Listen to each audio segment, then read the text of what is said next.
dan menyembah Muhammad sambil meminum air kencing dan darah bekas bekalnya. Kita lihat dulu apa kata Ustadz ini. Air kencingnya Nabi suci, nggak sama kayak air kencingnya kita, saudara-saudara. Pernah satu waktu Nabi Muhammad kencing, air kencingnya beliau taruh di satu wadah, beliau taruh di satu tempat.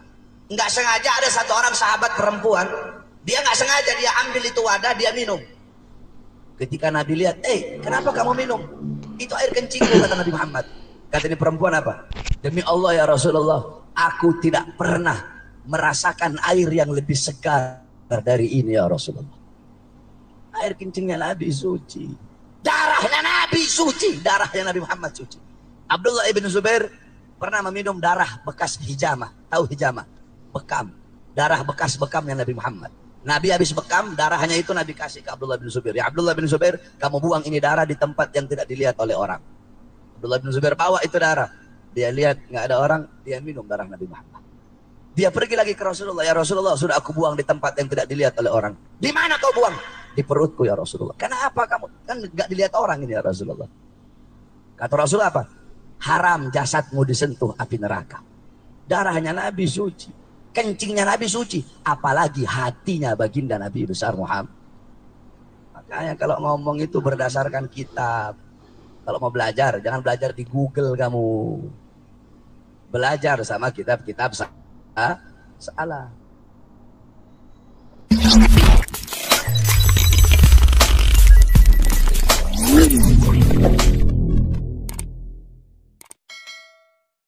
Shalom saudaraku yang dikasih oleh Tuhan, berjumpa kembali dengan saya di channel ini. Terima kasih telah mendukung perkembangan channel ini dengan cara subscribe dan memberikan like sehingga video di channel ini direkomendasikan oleh YouTube untuk menjangkau banyak orang. Tentu memberikan komentar yang cerdas, sopan, yang berhubungan dengan video yang saya upload. Tentu juga rekan-rekan saya minta untuk men-share video-video dari channel ini ke berbagai media teman-teman, supaya kiranya ada banyak orang yang mengetahui kebenaran dari channel ini dan informasi, sehingga mereka juga akhirnya mengerti dan menerima Yesus. Tentu kebenaran dalam Yesus Kristus, tidak dalam kebenaran-kebenaran yang lain. Sebab kebenaran yang mutlak yang menyelamatkan umat manusia dari dosa yaitu Kristus Yesus. Sekalipun ada banyak orang di dunia ini mencoba untuk mendirikan kebenaran menurut pandangan mereka masing-masing, tetapi kebenaran dalam Kristus Yesus satu-satunya yang menyelamatkan umat manusia dari dosa.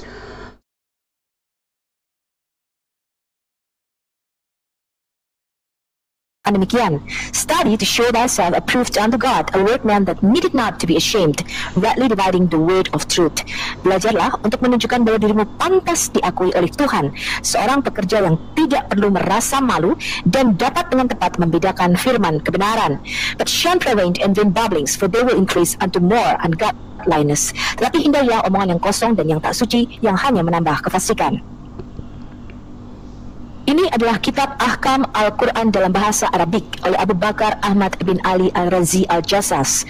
Abuna Zakaria Butros menyatakan bahwa dalam Islam, jangan lupa ya teman-teman untuk tekan tombol subscribe, like, komen, dan share ya, harus dijaga supaya video ini banyak diketahui oleh orang-orang tertentu, khususnya umat muslim dari buku ya. hukum Arab terkenal yang disebut kitab Ahkam ya. Al-Quran atau kitab hukum Al-Quran oleh sarjana terkenal Al-Jassas.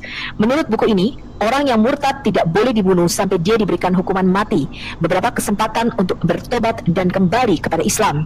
Tetapi buku yang sama ini dengan jelas menyatakan bahwa siapapun yang menghina nama Nabi Muhammad harus dibunuh tepat di tempatnya berdiri, tidak diberi kesempatan untuk bertobat atau menarik kembali kata-katanya.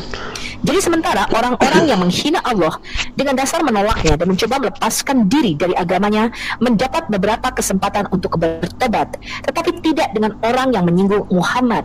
Dengan demikian, menurut logika Abuna Zakaria Butros, dalam Islam Muhammad telah mendapat tempat yang lebih tinggi daripada Allah. Dalam video saya yang lain, saya menampilkan daftar 40 orang di mana Muhammad memerintahkan secara langsung untuk membunuh mereka. Kebanyakan dari mereka hanya menciptakan puisi atau menyanyikan lagu-lagu yang satir atau merupakan sindiran kepada Muhammad. Muhammad tidak suka dan memerintahkan untuk dibunuh hanya karena mereka menyindir atau mengolok-olok Muhammad. Nanti kita lihat apa bedanya moral Yesus dengan Muhammad. Sekarang kita bicara dulu mengenai 3 syarat kenabian. Di dalam Alkitab, semua nabi berbicara secara langsung dengan Tuhan, termasuk Musa. Demikian pula, Al-Quran menegaskan hal ini dengan mengatakan bahwa Allah berbicara langsung kepada Musa. Quran Surat An-Nisa nomor 164. Jadi bagaimana dengan Muhammad? Tanya Abu Nazar Zakaria Butros. Apakah Tuhan berbicara kepadanya secara langsung? Tidak. Sebaliknya, dia dikunjungi oleh suatu makhluk yang Muhammad sendiri meyakini sebagai setan pengikutnya atau jin. Adapun prasyarat kedua adalah nubuatan. Apakah nubuatan dari Nabi Muhammad? Ayat-ayat Al-Quran dengan jelas menunjukkan bahwa Muhammad tidak mengetahui tentang masa depan. Quran Surah 6 ayat 50, Quran Surah 7 ayat 188. Untuk prasyarat ketiga kenabian, mujizat. Muhammad tidak mempunyai mujizat. Muslim mengklaim mujizat Muhammad adalah Al-Quran. Kemarin kita sudah melihat bahwa banyak sekali ayat-ayat di dalam Al-Quran yang menyatakan bahwa kalau kamu taat kepada Rasul sama dengan kamu taat kepada Allah. Kalau kamu berdurhaka atau berpaling daripada Rasul, kamu berpaling daripada Allah. Muslim memuja dan menyembah Muhammad sambil meminum air kencing dan darah bekas bekalnya. Kita lihat dulu apa kata Ustadz ini. Air kencingnya Nabi suci, nggak sama kayak air kencingnya kita, saudara-saudara. Pernah satu waktu Nabi Muhammad kencing, air kencingnya beliau taruh di satu wadah, beliau taruh di satu tempat. Nggak sengaja ada satu orang sahabat perempuan, dia nggak sengaja dia ambil itu wadah, dia minum. Ketika Nabi lihat, kenapa kamu minum? Itu air kencingku, kata Nabi Muhammad. Kata ini perempuan apa? Demi Allah ya Rasulullah, aku tidak pernah merasakan air yang lebih segar. Jangan lupa ya teman-teman untuk tekan tombol subscribe, like, komen, dan share ya, supaya video ini banyak diketahui oleh orang-orang tertentu, khususnya umat muslim ya. Jangan lupa tekan tombol subscribe-nya. Darah bekas bekamnya Nabi Muhammad.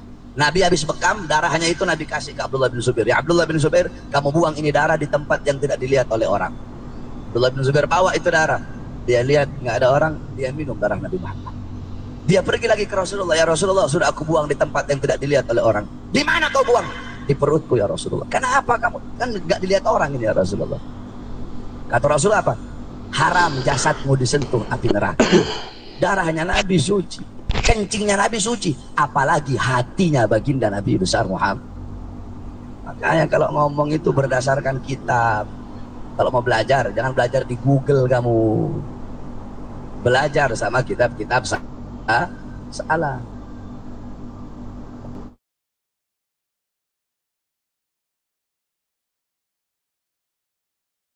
Kiranya semakin banyaklah orang yang datang kepada Tuhan, karena firman Tuhan jelas dalam kitab Wahyu, dari suku, kaum, ras, dan bahasa mereka akan datang ke hadapan anak domba itu, ke hadapan Yesus. Mereka akan tunduk hormat kepada dia.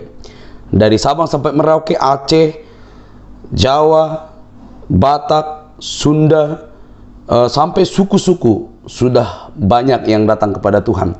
Orang-orang cerdas, orang-orang yang belajar di perguruan-perguruan Islam dan menjadi ustadz sudah murtad, sudah percaya kepada Yesus. Dan orang-orang biasa sudah melihat perbuatan Tuhan Yesus. Ada apa? Karena memang pengajaran Tuhan Yesus sangat berbeda dari pengajaran-pengajaran yang lain.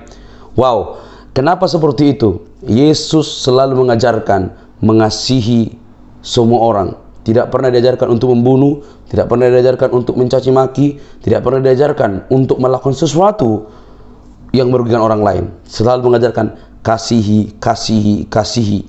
Sekalipun kamu disakiti, kasihi. Memang tidak mudah, tetapi pengajaran ini akan terus dilakukan oleh orang-orang percaya. Jadi kita sebagai orang Kristen harus tentunya lebih dahulu melakukan ini, karena kita diberi oleh Tuhan kuasa dan perintah untuk melakukan itu. Jadi saudaraku yang dikasihi oleh Tuhan, kita akan melihat mereka yang jauh akan dibawa oleh Tuhan pulang. Mereka yang jauh dari kasih karunia, akhirnya mereka mendapatkan kasih karunia Tuhan, karena Kristus menyatakan hatinya sampai ke sana. Kita bisa melihat teladan Tuhan Yesus ketika dia masih hidup di dunia ini dalam keadaan sebagai manusia. Ketika dia hidup, dia melayani dengan baik, dia pergi ke kota-kota, dia pergi ke desa-desa, dia pergi ke orang-orang non-Yahudi untuk menyatakan kebenaran sehingga mereka percaya kepada Tuhan Yesus. Tentu Yesus hidup sampai saat ini. Yesus ada sampai saat ini. Ketika dia mati menggenapi nubuatan untuk dosa manusia, dia mati bangkit mengalahkan kuasa maut. Akhirnya pun sampai saat ini penyertaannya, kuasanya, Immanuel sampai selama-lamanya beserta kita. Hai kamu umat muslim yang kami kasihi, yang Tuhan Yesus kasihi, kami akan selalu berkata kepada teman-teman semua, jangan sampai terlambat. Ambil kesempatan untuk bertanya sungguh-sungguh, siapa Yesus Kristus yang sesungguhnya itu? Siapa Yeshua Mashiach itu? Apakah benar seperti kata-kata mualaf yang licin bibir itu, yang suka, yang doyan mengobrak-abrik Alkitab sesuka hatinya? Apakah seperti itu? Apakah kebenaran itu sesuai yang dikatakan oleh para ustadz-ustadz itu, atau para anak-anak teologi, anak-anak yang sekolah di teologi, para pendeta yang bertanggung jawab pengajarannya yang dari Alkitab yang benar? Apa sebenarnya rahasia Alkitab itu? Dan firman Tuhan berkata, kepada orang percaya dikaruniakan rahasia Kristus. Apa itu rahasia Kristus? Injil keselamatan yang menyelamatkan umat manusia dari dosa. Jangan terlambat, tentukan hatimu, ikut Tuhan Yesus sungguh-sungguh, karena dialah satu-satunya juru selamat bagi umat manusia. Sampai di sini video saya teman-teman. Jangan lupa tekan tombol subscribe-nya, like, komen, dan share. Sampai ketemu di video saya selanjutnya. Bye-bye.